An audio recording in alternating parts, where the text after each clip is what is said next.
مناقب عمر بن خطاب ابی حفص القرشی العدوی رضی اللہ تعالی عنہ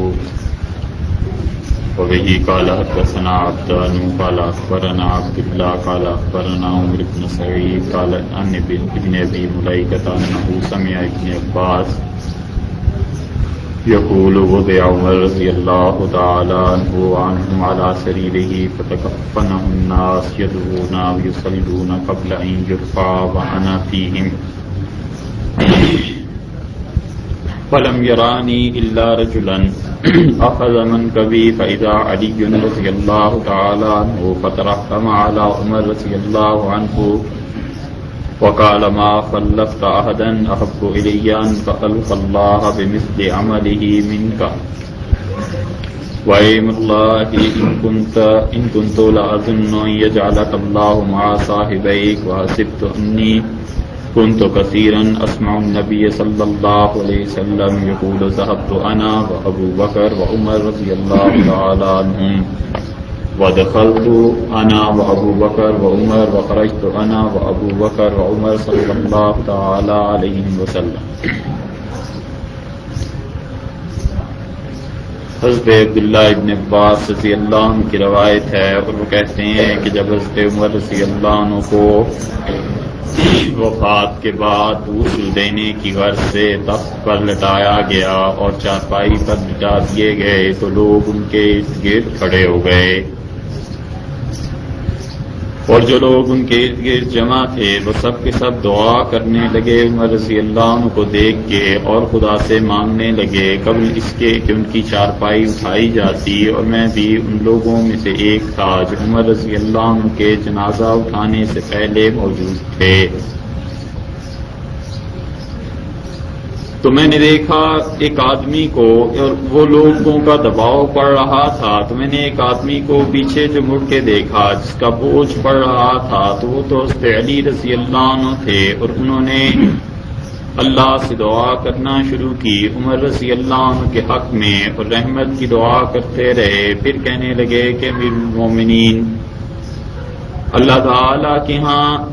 میں کوئی عمل لے کر کے جاؤں گا قیامت میں، تو مجھے کوئی آدمی اتنا اچھا نہیں لگا جس کے متعلق خیال ہو کہ اس کے اعمال میرے اعمال اس جیسے ہوں۔ بمثل عملہ من کا، سوائے آپ کی ذات مبارکہ کے کہ جی چاہتا ہے علی کا اس کے ایسے اعمال ہو جائیں جیسے عمر رضی اللہ عنہ آپ کے اعمال تھے۔ وَإِيمُ اللَّهِ، اور اللہ کی قسم مجھے پہلے ہی پتا تھا کہ اللہ تعالیٰ آپ کو آپ کے دونوں دوستوں کے ساتھ رکھے گا، اور مجھے اس بارے میں خیال اس وجہ سے آتا رہا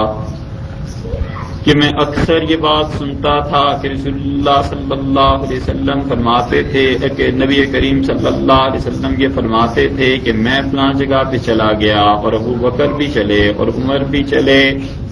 اور ہم فلاں جگہ پر داخل ہوئے، میں گیا تھا اور میرے ساتھ ابو بکر تھے اور عمر تھے، اور اسی طرح وہ یہ بھی فرماتے تھے کہ میں فلاں جگہ سے واپس آیا نکلا اور ابو بکر اور عمر رضی اللہ عنہما میرے ساتھ تھے۔ یہ روایت ذکر کی ہے امام بخاری رحمۃ اللہ علیہ نے حضرت عمر رضی اللہ عنہ کے مناقب بیان کرتے ہوئے، اور حضرت عمر رضی اللہ عنہ کے نام مبارک کے ساتھ انہوں نے قرشی اور ادبی کے لفظ استعمال کیے ہیں، کیونکہ حضرت عمر رضی اللہ عنہ بنیادی طور پر عدی قبیلے سے تعلق رکھتے تھے، اور اللہ نے انہیں جس وقت اسلام کے لیے چنا ہے اس وقت دین کے قبیلے کی دھاک بیٹھی ہوئی تھی۔ اور حضرت عبداللہ ابن عباس رضی اللہ عنہ ذکر کر رہے ہیں اس وقت کا جب حضرت عمر رضی اللہ عنہ کو چارپائی پر لٹایا گیا، تو دونوں معنی ہو سکتے ہیں، یا تو غسل دینے کی غرض سے حضرت عمر رضی اللہ عنہ کو لٹایا گیا تھا اور کپڑے ان کے جسم مبارک سے الگ کر دیے گئے ہوں گے کہ اب میت کو جیسے غسل دیتے ہیں ایسا غسل دیا جائے، یا یہ کہ وہ کفن پہنا چکے تھے اور لوگ ان کے گرد کھڑے تھے۔ تو قبل ان یرفع کا لفظ بتاتا ہے کہ شاید جنازے سے قبل یہ بات ہوئی ہے، قبل اس کے کہ ان کا جنازہ اٹھایا جاتا تو لوگ ان کے گرد کھڑے تھے اور دعا کر رہے تھے، سارے کے سارے لوگ ان کے حق میں اور ان کی تعریف کر رہے تھے۔ اور حضرت علی رضی اللہ عنہ کا بھی یہی حال تھا. وہ کہتے ہیں کہ لوگوں کا ازدحام جب بڑا ہے، عبداللہ ابن عباس رضی اللہ عنہ، اور لوگوں میں جب شدت آئی ہے، یعنی لوگوں کا وزن بوجھ یہ بڑھنے لگا ہے، تو مجھ پہ کسی انسان کا بوجھ پڑا تو میں نے مڑ کے دیکھا کہ یہ کون ہے جو مجھ پر گر رہا ہے، یہ جس کا بوجھ مجھ پہ پڑ رہا ہے. تو وہ تو حضرت علی رضی اللہ عنہ تھے جو حضرت عمر رضی اللہ عنہ کے لیے رحمت کی دعا کر رہے تھے، یعنی اللہ سے رحمت حضرت عمر رضی اللہ عنہ کے لیے مانگ رہے تھے. اور یہ کہہ رہے تھے کہ خدا کے حضور میں کوئی آدمی ایسا نہیں ہے جس جیسے اعمال لے کے علی کو جانا پسند ہو سوائے آپ کی ذات کے، اور آپ کے اعمال اتنے اچھے تھے کہ جی چاہتا ہے میرے اعمال ایسے ہو جائیں اور وہ اللہ کے حضور میں پیش کروں. ان کے کہنے کا مطلب اور مقصد اتنا تھا. اور پھر کہنے لگے کہ اللہ کی قسم مجھے پہلے ہی پتا تھا کہ ان یجعلک اللہ مع صاحبیک، اللہ تعالیٰ ضرور آپ کو آپ کے دو دوستوں کے ساتھ کر دیں گے، یعنی رسول اللہ صلی اللہ علیہ وسلم کے ساتھ اور حضرت ابوبکر رضی اللہ عنہ کے ساتھ. کیونکہ میں نے اکثر یہ سنا کہ رسول اللہ صلی اللہ علیہ وسلم جب ذکر کرتے تھے کسی چیز کا تو یہ فرماتے تھے کہ میں فلاں جگہ پہ گیا اور ابوبکر اور عمر میرے ساتھ تھے، اور میں فلاں جگہ سے آیا اور ابوبکر اور عمر میرے ساتھ تھے، اور فلاں جگہ سے میرا تعلق ہوا اور ابوبکر اور عمر رضی اللہ عنہ میرے ساتھ تھے. تو یہ سارے کے سارے جملے رسول اللہ صلی اللہ علیہ وسلم کے یہ بتلاتے ہیں کہ ان کو آپ کے ساتھ کیسا دونوں کو تعلق تھا. تو مجھے اللہ سے پہلے ہی امید تھی کہ خدا تم تینوں کو اکٹھا کر دے گا، یعنی تم تینوں وفات کے بعد بھی ایک ہی جگہ رہو گے. اور یہ بات غالباً حضرت علی رضی اللہ عنہ نے اس لیے بھی فرمائی کہ سب کو پتا تھا کہ حضرت عمر رضی اللہ عنہ کی تدفین حضرت عائشہ رضی اللہ عنہ کے حجرے میں رسول اللہ صلی اللہ علیہ وسلم اور ابوبکر رضی اللہ عنہ کے ساتھ ہو رہی ہے. حدیث میں آتا ہے اور بہت سی جگہوں پہ حضرت عمر رضی اللہ عنہ کے متعلق یہ تو ایک واقعہ انہوں نے ذکر کیا کہ جب انہیں چارپائی پر لٹایا گیا اور لوگ ان کے لیے دعا کرتے رہے، لوگ ان کی اچھائیاں بیان کرتے رہے، حقیقت میں وہ آدمی ہی ایسے تھے کہ جن کی جتنی تعریف کی جائے اتنی کم ہے. اسی لیے ابن مسعود رضی اللہ عنہ کہتے تھے ما زلنا عزت منذ اسلم عمر، جب سے عمر رضی اللہ عنہ نے اسلام قبول کیا تھا اللہ نے ہر دن ہماری عزت میں اضافے کا بنا دیا، یعنی ہم روز بروز پہ ترقی کرتے ہی چلے گئے.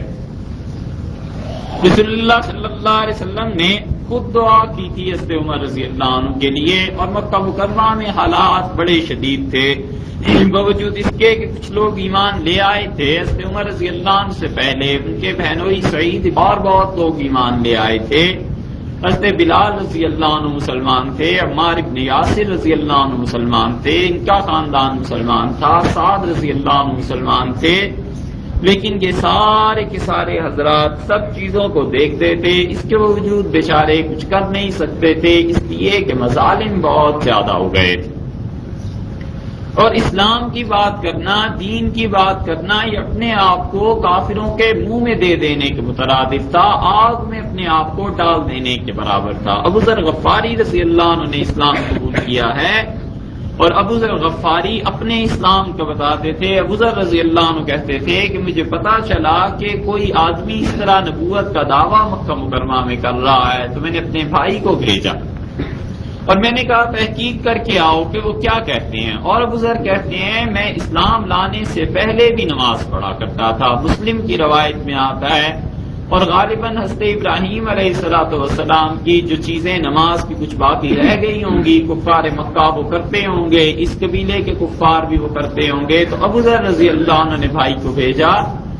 اور فرماتے تھے وہ واپس آئے تو میری تسلی ان کی بات سے نہیں ہوئی. تو میں نے پھر ان سے کہا میں پھر خود گیا اسلام کے لیے، اور میں نے کہا میں دیکھوں تو صحیح کہ یہ کیا بات ہے، کس چیز کا اتنا غلغلہ ہے. اور میں آ کے حرم میں ٹھہرا اور اتنی دہشت تھی، میں کسی سے پوچھ نہیں سکتا تھا کہ یہاں کون آدمی ہے جس نے اسلام کا دعویٰ کیا ہے. ڈر لگتا تھا اس بات کو پوچھتے ہوئے بھی لوگوں سے، لوگوں کو کیوں، اس کی وجہ صاف ظاہر ہے کہ خوف کی فضا قائم. یہاں تک کہ حضرت علی رضی اللہ عنہ نے دیکھا اور یہ حرم میں رہے اور مکہ مکرمہ میں رہے ہیں حرم میں مسافر کی حیثیت سے، اور کہتے تھے میں اتنے دن رہا ہوں اور صرف زمزم پہ گزارا کرتا رہا ہوں، کھانے پینے کو کچھ نہیں تھا سوائے زمزم کے۔ اور رسول اللہ صلی اللہ علیہ وسلم نے اسی لیے فرمایا یہ بھی ہے کہ زمزم ایسی چیز ہے جو کھانے اور پینے دونوں میں کفایت کر جاتی ہے۔ تو یہ حالت ہو گئی تھی وہاں، پوچھنا دشوار۔ حضرت علی رضی اللہ عنہ نے ان سے ایک دن پوچھا کہ مسافر تم کیسے آئے ہو؟ انہوں نے بتلا دیا ابو ذر رضی اللہ عنہ نے کہ ایسے ایسے سنتا ہوں، تو یہ انہیں اپنے ساتھ گھر لے گئے، لے جا کر کھانا وانا کھلایا، کوئی بات نہیں کی، اور پھر کہنے لگے کہ میں تمہیں کل صبح لے چلوں گا، لیکن اس شرط پہ کہ تم بالکل کسی کو اطلاع نہیں دو گے، اور اس طرح کہ اگر کہیں خطرہ مجھے محسوس ہوا تو میں نیچے جھک کے اپنا جوتا ٹھیک کرنے لگوں گا۔ یہ نشان ہے اس بات کا کہ تم میرے پیچھے پیچھے چلتے چلے آؤ اور پھر مجھے عبور کر کے آگے چلے جانا، رکنا نہیں میری وجہ سے۔ یعنی اتنے فاصلے پہ رکھا ہے ابو ذر رضی اللہ عنہ کو کہ کوئی آدمی یہ دیکھ کے یہ بھی نہ سمجھے کہ یہ دونوں اکٹھے چل رہے ہیں، بلکہ ابو ذر کو کہا تم پیچھے آتے رہنا، میں خطرہ محسوس ہوا تو جوتا ٹھیک کرنے کی غرض سے ایسے بہانے کے طور پہ جھک جاؤں گا، اور تم رکنا نہیں، چلے جانا، ایسے نہ ہو کہ پتہ چل جائے اور کوئی فتنہ اٹھے۔ ابو ذر رضی اللہ عنہ کہتے تھے میں علی رضی اللہ عنہ کے ساتھ چلا اور جا کے میں نے اسلام قبول کیا، اور پھر جا کے جب ابو ذر رضی اللہ عنہ نے مکہ مکرمہ حرم میں اپنے اسلام کا اعلان کیا ہے، اتنی مار پڑی ہے انہیں، اتنی مار پڑی ہے کہ حضرت عباس رضی اللہ عنہ کو نہ ہوتے تو یہ اس دن شہید ہو جاتے۔ وہ آگے آئے، انہوں نے ہٹایا لوگوں کو اور کہنے لگے غفار قبیلے کا آدمی ہے، کیوں اس قبیلے سے جنگ مول لینے لگے ہو؟ وہ تو اپنے راستے بند کر دیں گے تمہاری ساری تجارت کے، پھر کیا ہو؟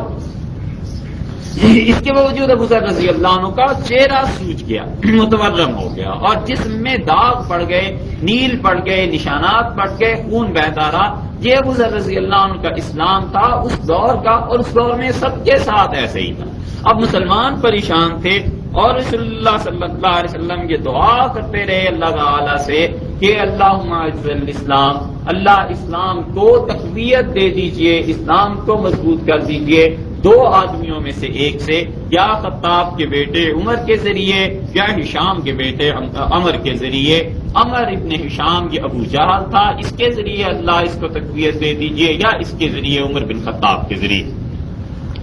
اور رسول اللہ صلی اللہ علیہ وسلم کی دعا پھر پوری ہوئی، اور پوری حضرت عمر رضی اللہ عنہ کے حق میں ہوئی ہے۔ کسی نے بڑی اچھی بات کہی،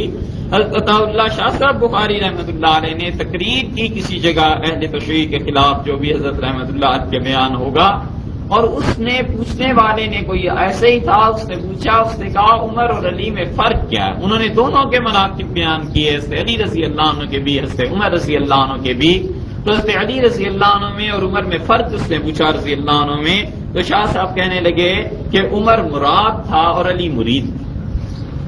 تو جو مراد اور مرید میں فرق ہوا کرتا ہے وہی فرق عمر اور علی میں تھا، اور بات بھی بالکل درست ہے۔ حضرت عمر رضی اللہ عنہ خود مانگا گیا تھا، ان کا نام تو خود پیش کیا گیا تھا کہ یہ دے دیجئے، یہ چاہیے یا یہ چاہیے۔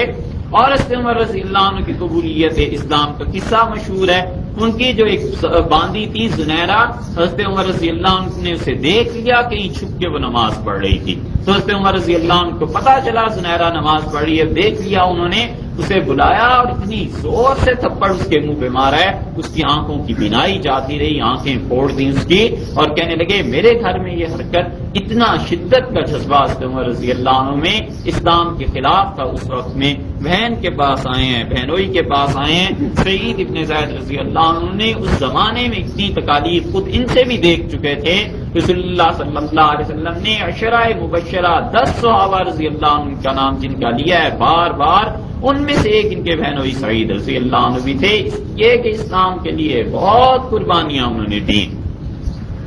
جب اسلام قبول کرنے کے لیے آئے حضرت عمر رضی اللہ عنہ، تو حدیث میں آتا ہے کہ لوگوں میں گھبراہٹ ہو گئی،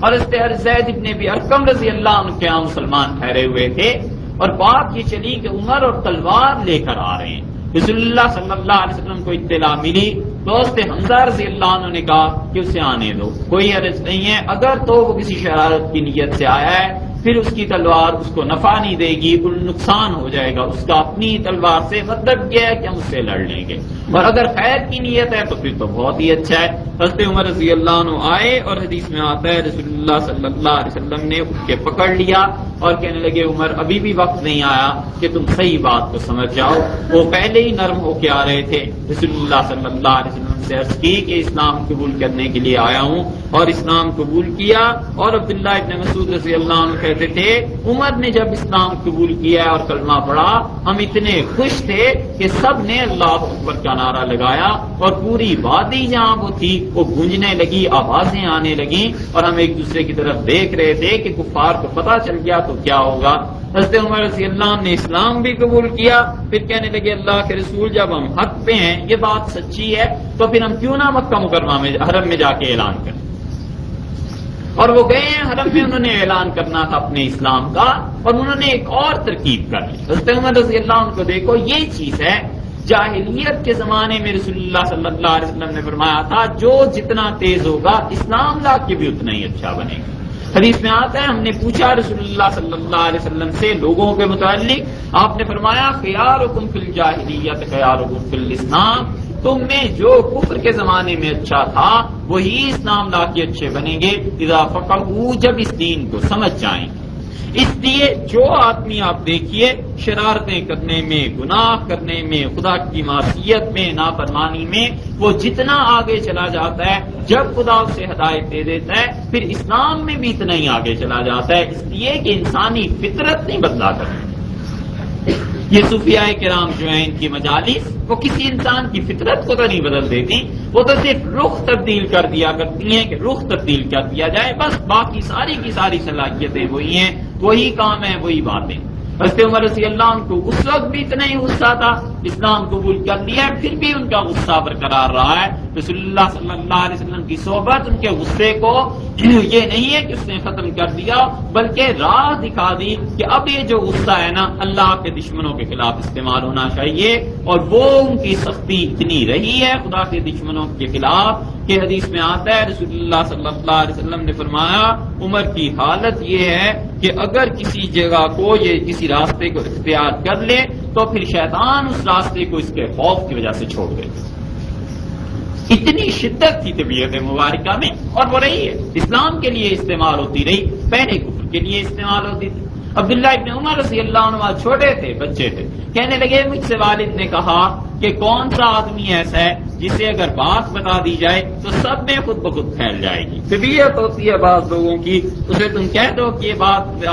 بس تم اپنے تک رکھنا پھر پورے شہر میں پھیل جاتی ہے، اور اگر آپ یہ کہہ دیں کہ صرف تمہیں ہی بتا رہا ہوں دیکھو بالکل کسی کو نہیں پتا چلنی چاہیے تو وہ تو پھر ایک دم سے چلی جاتی ہے بات۔ اس نے عبداللہ ابن عمر رضی اللہ عنہ کہتے ہیں میں نے اس ایک آدمی کے متعلق کہا کہ اس کی ابو ایسی طبیعت ہے، تو اسے بلایا اور اس نے عمر رضی اللہ عنہ نے کہا میں مسلمان ہو گیا ہوں، اسلام قبول کر لیا ہے، یہ کہہ کے چل پڑے۔ وہ جو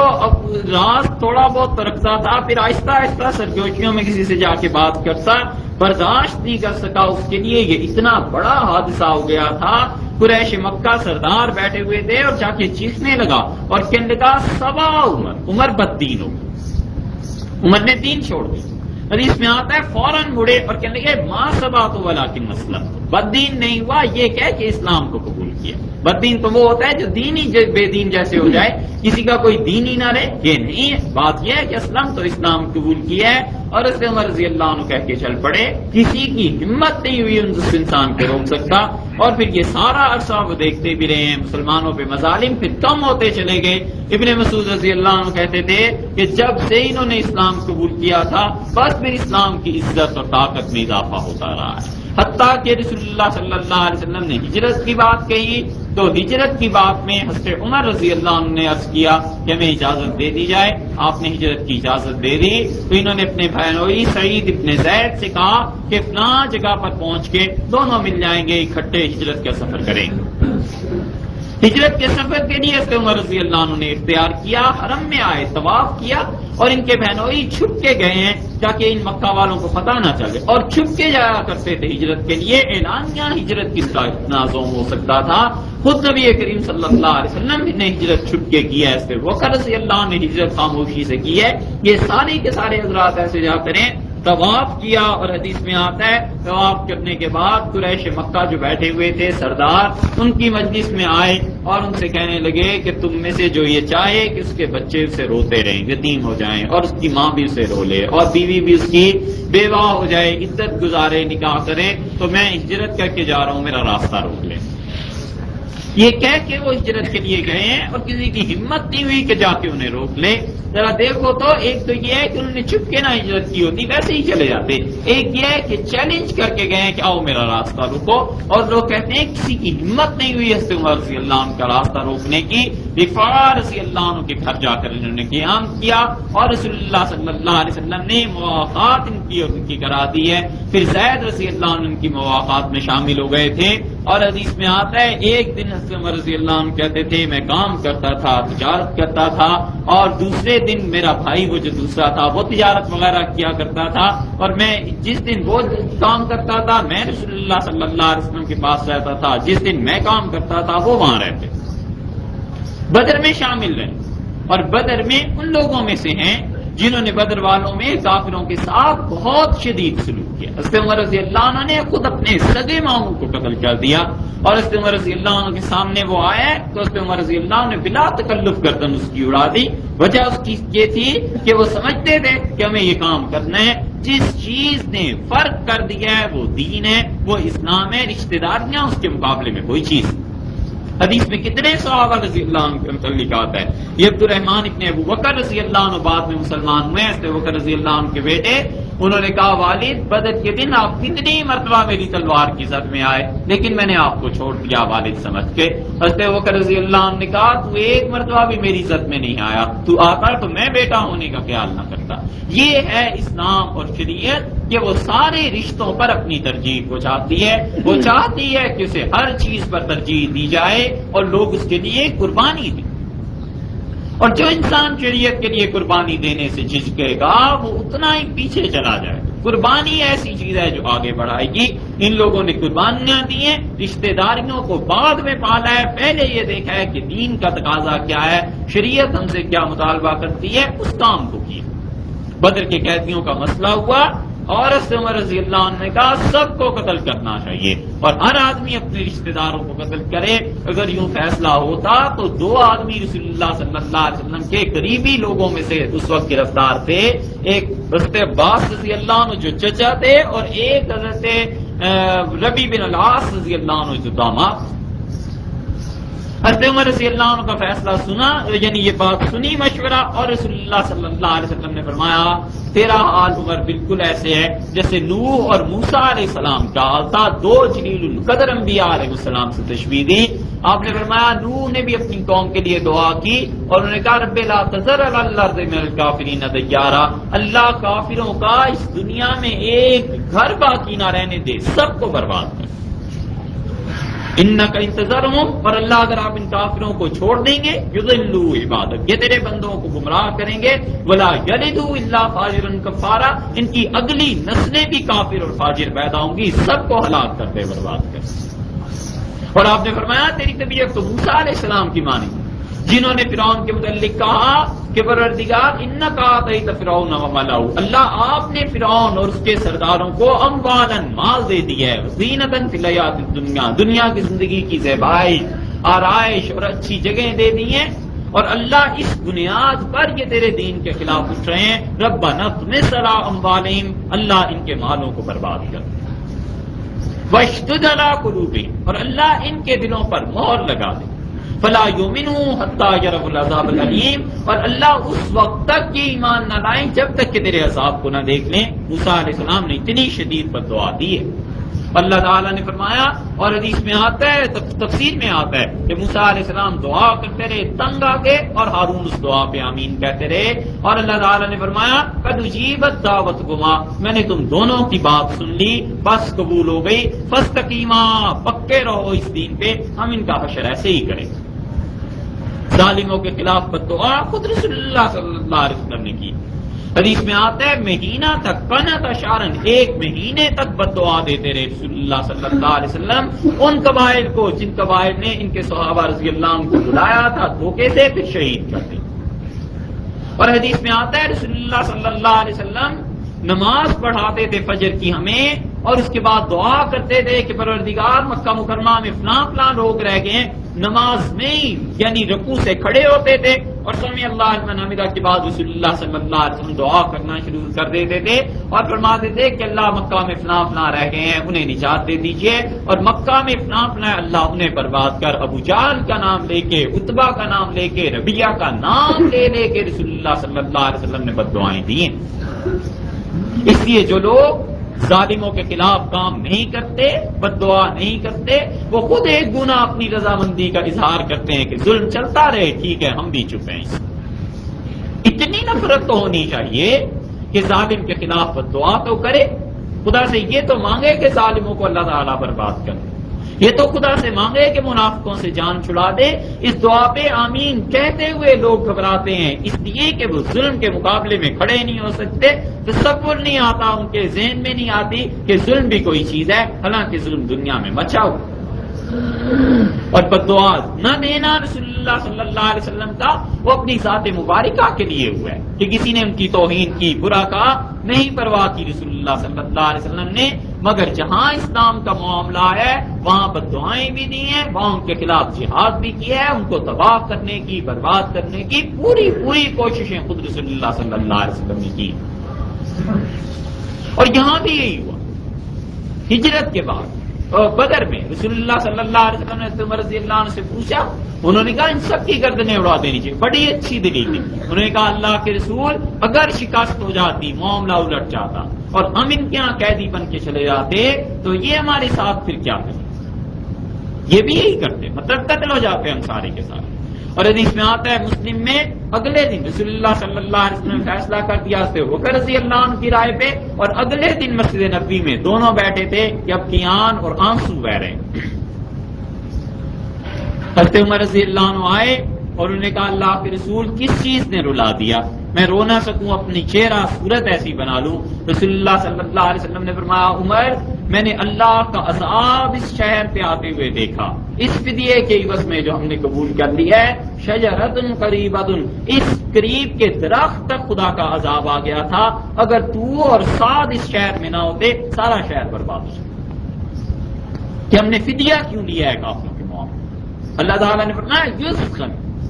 نبی کے لیے یہ شایان شان نہیں ہے کہ کافروں سے فدیہ لے کے ان کے آدمی چھوڑ دیے جائیں، انہیں تو چاہیے تھا کہ زمین کو ان کے خون سے رنگ دیتے۔ عہد میں بھی حضرت عمر رضی اللہ عنہ کا یہی حال رہا، رسول اللہ صلی اللہ علیہ وسلم نے گھاٹی میں پناہ لی اور قریب تھا کہ شہادت ہو جاتی، ایک آدمی آگے بڑھا اور اس نے رسول اللہ صلی اللہ علیہ وسلم کے کندھے پر تلوار ماری ہے، دو زریں پہنی ہوئی تھی، ایک زرہ کٹ گئی ایک باقی رہ گئی، اگر ایک ہی زرہ پہنی ہوتی تو وہ تلوار ضرور نیچے تک پہنچ جاتی، اور وہ اتنے شدید جھٹکے سے اس نے کھینچی اور ماری تلوار اپنی کہ رسول اللہ صلی اللہ علیہ وسلم کو ایک مہینے تک پورے جسم میں اس حصے میں درد ہوتا رہا۔ اور دیکھو عجیب بات ہے، ایک طرف سعد رضی اللہ عنہ جو اتنے جان نثار، جن کے متعلق کل آپ سے عرض کر رہے تھے، اتنے شہدائی رسول اللہ صلی اللہ علیہ وسلم کے کہ رسالت مآب علیہ السلام تیر اٹھا کے دے رہے ہیں اپنے ماں باپ کو ان پہ قربان کرنے، دوسری طرف اسی سعد کا بھائی عتبہ، اور عتبہ نے رسول اللہ صلی اللہ علیہ وسلم کے منہ پہ پتھر مارا جس سے دانت جو تھے ان میں نقصان آ گیا۔ دونوں بھائی ہیں، سعد بھی اور عتبہ، اور دونوں کی حالت دیکھو، یہ ہے کہ ماں جنم دے دیتی ہے اولاد کو، مقدر نہیں بانٹ دیا کرتی، تقدیر کہیں اور بنتی۔ اور سعد رضی اللہ عنہ کہتے تھے میں اپنے بھائی عتبہ کے خون کا اتنا پیاسا تھا اس دن سے، مجھے لگتا تھا کہ یہ مجھے مل جائے میں اسے قتل کر دوں، لیکن وہ ملا نہیں مجھے۔ اور عتبہ بڑا فخر کا اظہار کرتا تھا اس میں کہ میں نے اسے مارا، اس کے دانتوں کو نقصان پہنچایا۔ اور رسول اللہ صلی اللہ علیہ وسلم کو جب وہ لگا ہے پتھر تو آپ نے فرمایا اللہ تجھے توڑ ڈالے۔ حدیث میں آتا ہے رسول اللہ صلی اللہ علیہ وسلم کی یہ بات پوری ہو گئی، اور وہ ایک دن بکریاں کہیں دیکھ رہا تھا، بہت بڑا غلہ ریور تھا اس کا، پہاڑی پہ کہ کہاں گئی بکریاں، کہاں چر رہی ہیں، اور وہ اوپر سے گرا، پیر اس کا پھسل گیا، اور جب گرا ہے تو بکریاں جمع ہونا شروع ہو گئیں اور بکریوں نے سینگ مار مار کے اس آدمی کو مار دیا، وہ بددعا اس سے لگ گئی۔ جو لوگ کہتے ہیں نا کہ بد دعا کبھی نہیں دیتی، وہ یہ حدیث کے چیپٹر بھی کھول کے دیکھیں یہ کیا کہاں آتی ہیں حدیث۔ کیوں کفر کے مقابلے میں لوگ اتنی نرمی کا مظاہرہ کرتے ہیں؟ کیوں ظلم کے مقابلے میں لوگ کہتے ہیں جی نہیں معاف کرو جانے دو؟ اسلام کی بات جہاں آ جائے وہاں جانے کیوں دو بھئی؟ ہاتھ پکڑ کے تھپڑ کیوں نہ اس کے منہ پہ مارو تاکہ اسے سمجھ آ جائے کہ شریعت کے خلاف نہیں بولا جا سکتا۔ تو ابو طلحہ رضی اللہ عنہ نے رسول اللہ صلی اللہ علیہ وسلم کو نکالا اس سارے نرغے سے، اور وہ چاہتے تھے کہ اٹھا کر اوپر پہاڑ پر لے جائیں۔ اٹھایا ہے رسول اللہ صلی اللہ علیہ وسلم کو انہوں نے، اور تیر جب چلنے شروع ہوئے تو ابو طلحہ رضی اللہ عنہ نے اپنے پیچھے کھڑا کر لیا اور تیر روکنے لگے۔ تیر جب انہوں نے روکنے شروع کیے تو ان کے ہاتھ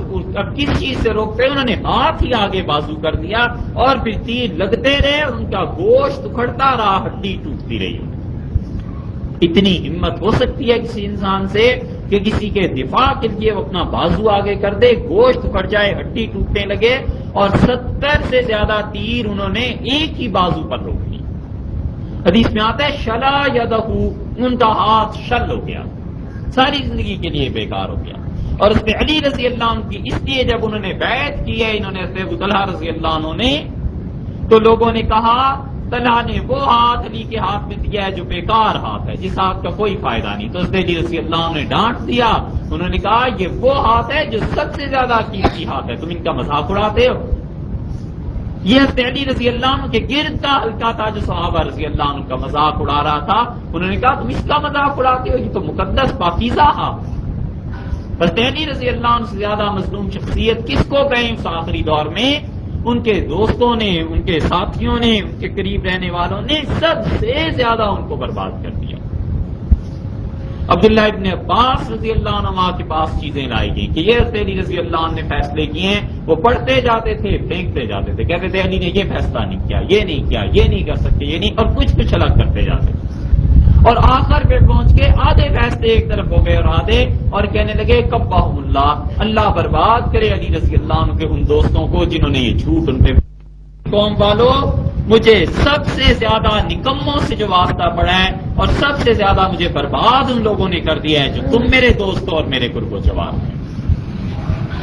اور پھر کہنے لگے تم اتنے نکمے ہو کہ اللہ کی قسم معاویہ اگر مجھ سے فوج کا تبادلہ کرنا چاہیں اور تم میں سے 10 دے کے اس کا ایک فوجی میں لے لوں تو میں سمجھتا ہوں پھر بھی سستا سودا ہے، تم 10 اس کے ایک کے مقابلے میں نہیں کرتے۔ اور پھر علی رضی اللہ عنہ فرمانے لگے کہ تم نے میرا اتنا حال برا کر دیا ہے کہ لوگ آپس میں باتیں کرتے ہیں اور تانے دیتے ہیں اور کہتے ہیں کہ علی ابو طالب کا بیٹا لڑتا تو بہت اچھا ہے، لڑانا نہیں جانتا۔ حالانکہ اللہ کی قسم علی اس وقت سے عربوں کی جنگ کے نقشے بنا رہا ہے جس وقت اس کے ہونٹوں پہ بال بھی نہیں آئے تھے۔ میں اس وقت سے قبیلوں کی جنگوں کو سمجھتا ہوں، لیکن میں کیا کروں، تم ایسے مجھے مل گئے ہو کہ تم متواق اللہ نائکن۔ قوم والو، جو آدمی چیخ چیخ کے بولنا جانتا ہے، جھوٹے وعدے کر سکتا ہے، تم اس کے پیچھے چل پڑتے ہو، مجھے چھوڑ دیتے۔ یہ علی رضی اللہ عنہ کے اپنے دوستوں ہی کے متعلق شکایت۔ اسی لیے کسی نے ان سے پوچھا کیا آپ کی خلافت کیوں ناکام ہو گئی اور ابو بکر عمر کی خلافت کیوں کامیاب ہو گئی؟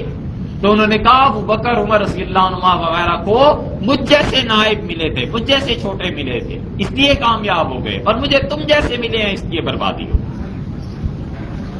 اور بات بھی درست۔ تو علی رضی اللہ عنہ کے زمانے میں ان کی بیعت کی ایسے ابو طلحہ رضی اللہ عنہ نے، وہ ہاتھ جو شل ہو گیا تھا اس کے ذریعے سے۔ اور حدیث میں آتا ہے کہ عمر رضی اللہ عنہ نے اس موقع پہ پھر دفاع کیا۔ جب ابو طلحہ اوپر لے جانے میں کامیاب ہو گئے تو عمر رضی اللہ عنہ کھڑے ہو گئے اور مسلمان جمع ہونا شروع ہو گئے، اور ابو سفیان کو پورا یقین تھا کہ رسول اللہ صلی اللہ علیہ وسلم شہید ہو گئے ہیں۔ ابو سفیان رضی اللہ عنہ اس وقت کافر تھے، جاہلیت کا زمانہ تھا، سامنے کھڑے ہوئے اور اونچی آواز سے کہا کہ فیکم محمد، تم میں محمد صلی اللہ علیہ وسلم موجود ہے؟ رسول اللہ صلی اللہ علیہ وسلم چپ رہو، بالکل جواب نہ دینا۔ پھر اس نے کہا فیکم عمر، تم میں عمر موجود ہیں؟ فیکم ابو بکر، تمہیں ابو بکر موجود ہے؟ تو اس پہ رسول اللہ صلی اللہ علیہ وسلم نے بالکل جواب نہ دیا جائے۔ پھر اس نے کہا فیکم عمر، تم میں عمر موجود ہیں؟ تو رسول اللہ صلی اللہ علیہ وسلم نے فرمایا آپ جواب دیں۔ تو اس پہ عمر رضی اللہ عنہ نے کہا نبی کریم صلی اللہ علیہ وسلم بھی موجود ہیں اور ابو بکر بھی موجود ہیں اور میں عمر بھی بول رہا ہوں اور اللہ نے تمہاری رسوائی کا کافی سارا سامان ابھی باقی رکھا ہو تمہیں ذلیل کرنے کے لیے۔ تو ابو سفیان نے جب یہ آواز سنی تو اس نے کہا عمر میری بات سنو۔ انہوں نے اجازت دی رسول اللہ صلی اللہ علیہ وسلم سے، پھر چلے گئے۔ اس نے ابو سفیان نے پھر یہ بھی کہا اعلی حبل، حبل کی جائے، حبل بت کی وجہ سے ہمیں وہ ہوئی ہے فتح۔ تو اس نے عمر رضی اللہ عنہ نے کہا اللہ عز وجل، اللہ عز وجل کے ہاتھ میں یہ ساری چیزیں۔ اس نے کہا لنا العزا ولا عزا لکم، ہماری عزا دیوی ہے جو میدان جنگ میں مدد کرتی ہے۔ حضرت عمر رضی اللہ عنہ نے جواب بھی ایسے دیا، ان کا اللہ مولانا ولا مولا لکم، ہمارا والی مدد کرنے والا اور بعد میں وارث وہ خدا ہے اور تمہارا والی وارث کوئی نہیں۔ پھر سے قریب بلایا، پھر حضرت عمر رضی اللہ عنہ سے پوچھا، کہنے لگا تم سچ بتاؤ اللہ کی قسم اٹھا کے، کیا واقعی ابھی یہ زندہ ہیں؟ حضرت عمر رضی اللہ عنہ نے کہا بالکل اللہ کی قسم وہ زندہ ہیں، اور تو اور میں جس طرح بات کر رہے ہیں وہ اتنے قریب ہیں کہ وہ سن بھی میری اور تیری گفتگو کر رہے ہیں۔ تو ابو سفیان رضی اللہ عنہ بولے اور کہنے لگے جنہوں نے مجھے اطلاع دی تھی ان کی شہادت کی، ان سے زیادہ سچا تو وہ ہے جو ان کی زندگی کی خبر دے رہا۔ اور پھر واپس پلٹ گئے، اور حضرت عمر رضی اللہ عنہ کا ایسا ہی معاملہ ہوا۔ خندق میں بھی یہی، ان کی اپنی مسجد تھی، اپنی جگہ تھی، لوگوں کی ہمت نہیں پڑی ادھر آتے۔ حدیبیہ میں ایسے ہوا، حدیبیہ میں حضرت عمر رضی اللہ عنہ چاہتے تھے کہ کسی طرح کفار مکہ سے لڑائی ہو جائے، بس وہ پھر نہیں۔ اور حدیبیہ کے دن یہ گئے ہیں حضرت بکر رضی اللہ عنہ کے پاس معاہدے کے برعکس، اور کہنے لگے کہ جو معاہدہ لکھا گیا ابو بکر، رسول اللہ صلی اللہ علیہ وسلم اللہ کے سچے رسول ہیں، یہ دین سچا ہے، پھر یہ کیوں سب کچھ ہو رہا ہے؟ انہوں نے کہا ابو بکر رضی اللہ عنہ نے کہ میں کچھ نہیں کہہ سکتا جب تک رسول اللہ صلی اللہ علیہ وسلم کچھ نہ کہے۔ جرت تو تھی، رسول اللہ صلی اللہ علیہ وسلم کے پاس چلے گئے اور کہنے کہ اللہ کے رسول یہ دین بھی سچا ہے اور ہم بھی سچے ہیں اور آپ بھی اللہ کے رسول ہیں، پھر ان ذلت آمیز شرائط پہ ہم کیوں صلح کر رہے ہیں؟ رسول اللہ صلی اللہ علیہ وسلم نے عمر میں کچھ نہیں کہہ سکتا جب تک کہ اللہ کی طرف سے وحی نہ آ جائے۔ یعنی حضرت بکر رضی اللہ عنہ کچھ نہیں بولتے جب تک کہ وہ نہ بولیں، اور وہ کچھ نہیں فرماتے جب تک کہ آسمان سے وحی نہ آ جائے۔ یہ معاملہ ہے سارے کا ساری ایک چین، ایک زنجیر بنی ہوئی۔ اور حضرت عمر رضی اللہ عنہ وفات سے پہلے بھی غلام آزاد کرتے رہے ہیں، نماز پڑھتے رہے ہیں، بہت صدقہ اور خیرات فرماتے رہے ہیں، اور کہتے تھے اپنے بیٹے عبداللہ ابن عمر سے کہا کہ میرے بعد صدقہ اور خیرات کرتے رہنا، اور کہنے لگے جس چیز سے ڈرتا ہوں وہ یہ ہے کہ حدیبیہ کے دن رسول اللہ صلی اللہ علیہ وسلم سے آواز بلند ہو گئی تھی، اللہ کا خوف ہے کہ کہیں قیامت میں خدا کے یہاں جواب دہی نہ ہو جائے، وہ نہ پوچھ لیں کہ اس دن کیوں بولا تھا مجھے۔ فتح مکہ میں یہ ہوا، اگلے سال آئے ہیں 7 ہجری میں عمرۃ القضاء کرنے کے لیے، اور حضرت عبداللہ ابن رواحہ نے رسول اللہ صلی اللہ علیہ وسلم کے منہ کی لگام پکڑی ہوئی تھی، اور نبی کریم صلی اللہ علیہ وسلم اس پہ تشریف فرما تھے، اور ابن رواحہ بڑے اونچے جذبے سے اشعار پڑھ رہے تھے کہ کافروں کے پوتو ہٹو، راستہ چھوڑو، اور تمہیں پتہ ہے جو آج ہمارا راستہ روکے گا ہم اس کی گردن اس کے شانے سے جدا کر دیں گے۔ تو حضرت عمر رضی اللہ نے ابن رواحہ کو سمجھایا اور کہنے لگے اللہ کے گھر میں حرم میں ایسے اشعار پڑھتے ہو؟ تو رسول اللہ صلی اللہ علیہ وسلم نے فرمایا داؤ عمر اسے چھوڑ دے، ایسے نہ باز سے رکھ، منع نہ کر اسے، تجھے پتہ نہیں کافروں کے دل میں اس کی شاعری تیر سے زیادہ تیزی سے لگ رہی، اس لیے کہ وہ کافروں کے لیے تانے تھے بہت زبردست۔ فتح مکہ میں بھی ایسے ہی ہوا ہے، حضرت عمر رضی اللہ عنہ کو الگ ایک جگہ کی کمانڈ دی گئی کہ ادھر سے مدافع۔ فتح مکہ کے بعد بھی ان کے کارنامے رہے ہیں حضرت عمر رضی اللہ عنہ۔ فتح مکہ میں عاطف بن ابی بلتہ رضی اللہ عنہ نے مسلمانوں کے لیے خط لکھ دیا تھا اپنے گھر والوں کے لیے مسلمانوں کے خلاف، حضرت عمر رضی اللہ عنہ نے اس پہ بھی بڑا سخت اظہار فرمایا، اور حضرت ابوبکر رضی اللہ عنہ کی خلافت میں حضرت عمر رضی اللہ عنہ کا ہاتھ۔ حدیث میں آتا ہے کہ لوگ جمع ہوئے ہیں سقیفہ بنی ساعدہ، اور خلافت اتنا اہم امر تھا، اتنی ضروری چیز تھی کہ رسول اللہ صلی اللہ علیہ وسلم کی تدفین بعد میں ہوئی ہے، خلافت کا فیصلہ پہلے ہوا ہے، کیونکہ یہ سب لوگ جانتے تھے کہ رسول اللہ صلی اللہ علیہ وسلم نے خلافت کی کتنی ذمہ داری فرمائی ہے، کتنا اہم شعبہ اسے قرار دیا۔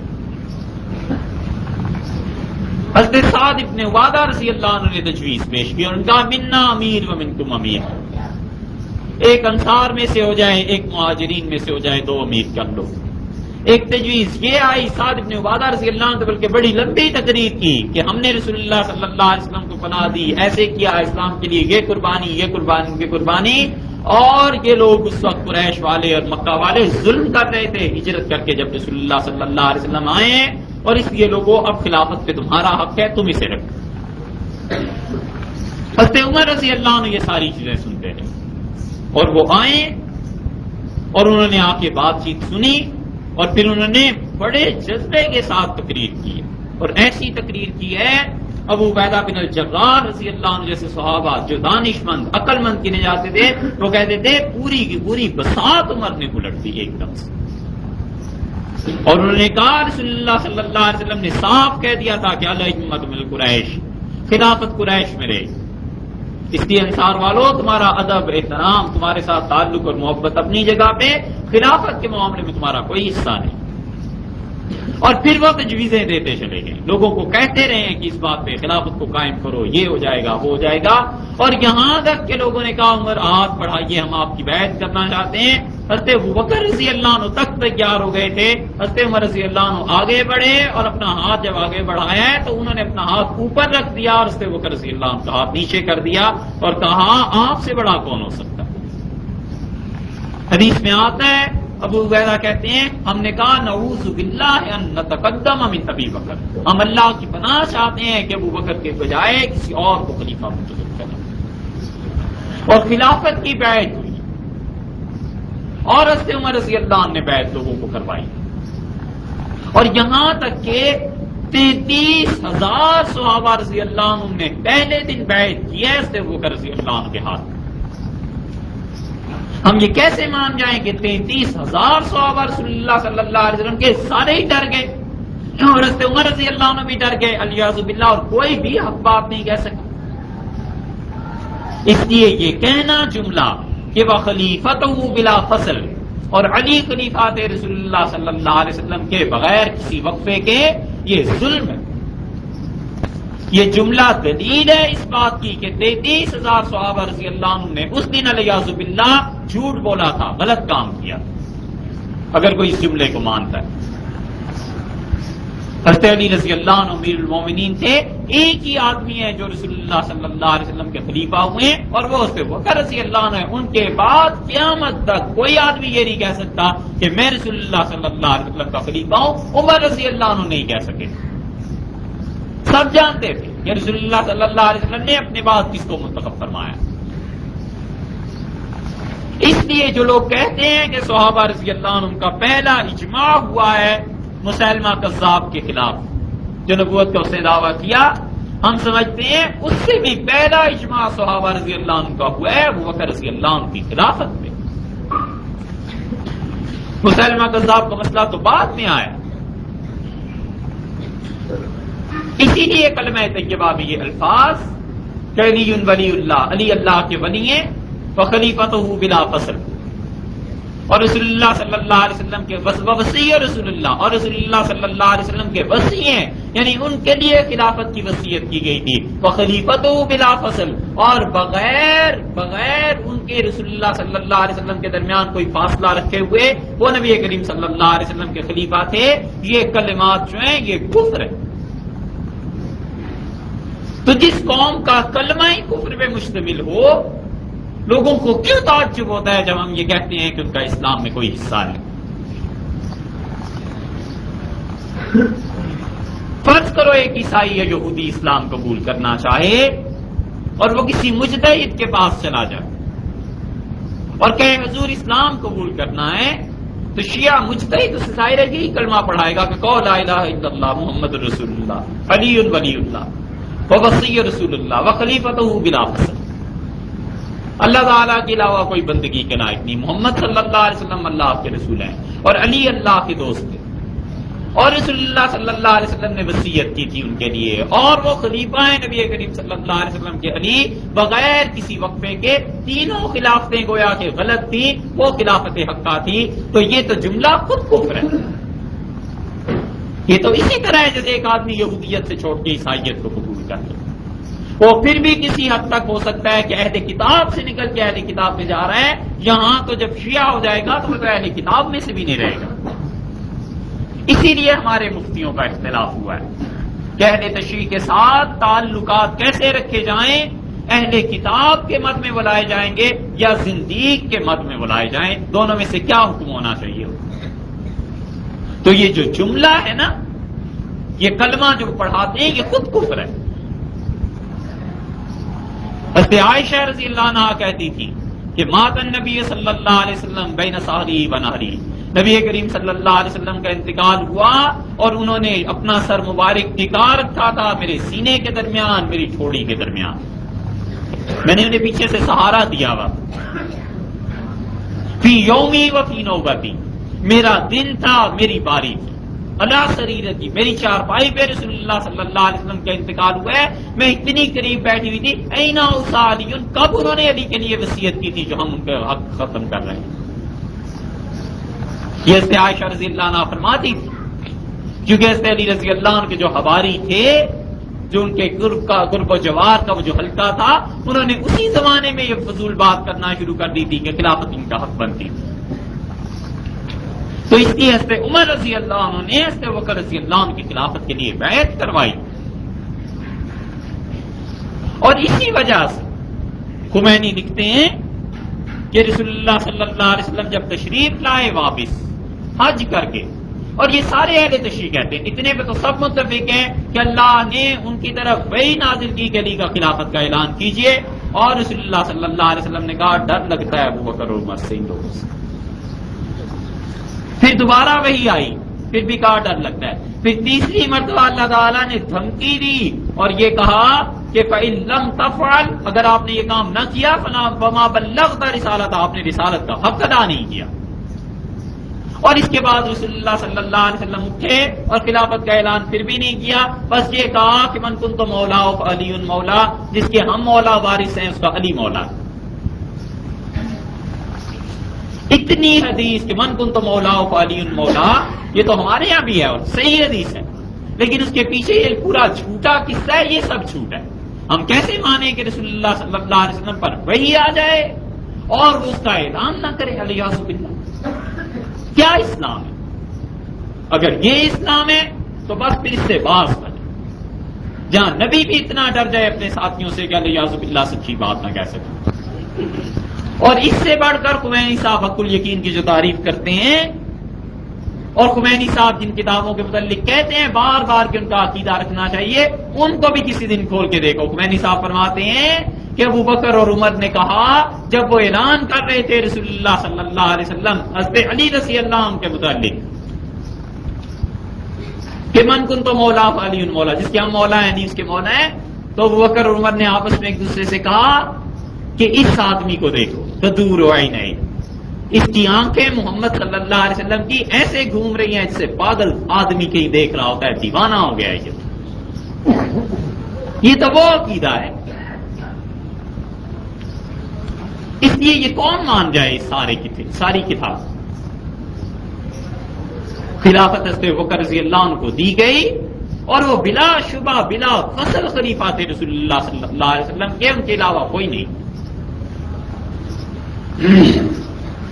پھر حضرت عمر رضی اللہ عنہ کا اپنا انتخاب حضرت بکر رضی اللہ عنہ نے کیا، اور جب حضرت عمر رضی اللہ عنہ کا انتخاب ہونے لگا انہوں نے پوچھا ہے لوگوں سے، حضرت بکر رضی اللہ عنہ کہ تمہارا کیا خیال ہے، میں خلافت اگر عمر کو دے دوں؟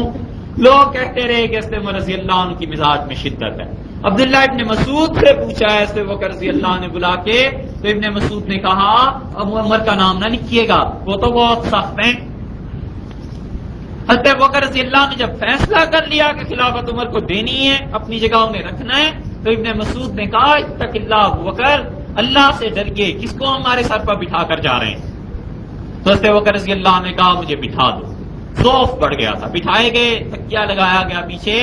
تو کہنے لگے ابن مسعود، بڑا اچھا جواب دیا، کہنے لگے ابن مسعود اللہ اور عمر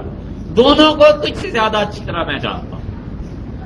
اگر قیامت میں انہوں نے مجھ سے پوچھا کہ کس کو خلافت دے کے آیا ہوں تو میں ان سے کہوں گا کہ اللہ تیرے نبی صلی اللہ علیہ وسلم کی امت میں سب سے افضل، سب سے بہتر جس انسان کو سمجھتا تھا اس کے ذمہ کر کے آیا۔ اور پھر غشی طاری ہو گئی حضرت بکر رضی اللہ عنہ پہ، لکھوا رہے تھے خلافت نامہ، اور جب انہوں نے یہ لفظ لکھوائے ہیں کہ میں اپنے بعد خلیفہ مقرر کرتا ہوں، اس پہ غشی طاری ہو گئی. حضرت عثمان رضی اللہ عنہ نے تحریر کیا تھا خلافت نامہ، جلدی سے انہوں نے آگے لکھ دیا عمر بن خطاب. عمر بن الخطاب کے لفظ جب لکھے ہیں انہوں نے تو حضرت بکر رضی اللہ عنہ کو پھر ہوش آیا، پھر کہا پھر پڑھو. پھر جب پڑھا ہے تو انہوں نے اپنے الفاظ بھی پڑھ دیے. حضرت بکر رضی اللہ عنہ نے کہا میں تو بھی بولا نہیں تھا، کہنے لگے مجھے پتا تھا کہ آپ کی رائے مبارکہ یہی ہے، میں نے جلدی سے اس لیے لکھ دیے کہ خدا نہ خواستہ انتقال ہو جائے تو پھر یہ خلافت نامہ لوگ کہیں گے یہ کیا بات ہے، تو آپ کی زندگی میں یہ لفظ لکھے جائیں. تو حضرت بکر رضی اللہ عنہ بڑے خوش ہوئے. پھر حضرت عمر رضی اللہ عنہ کی اپنی خلافت آئی ہے، اور ان کی خلافت ایسی چیز تھی